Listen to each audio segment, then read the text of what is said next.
Assalamualaikum. Nah, hari ini kita dari SDM PKH Aceh Timur, kita lagi ada di salah satu kampung di Aceh Timur di Kecamatan Madat, di Kampung Matang Kepulale. Nah, dan hari ini kita mau menyerahkan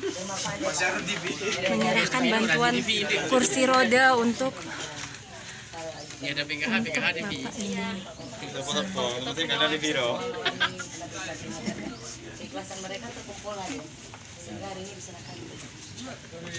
Nah, ini untuk bapak ini ya.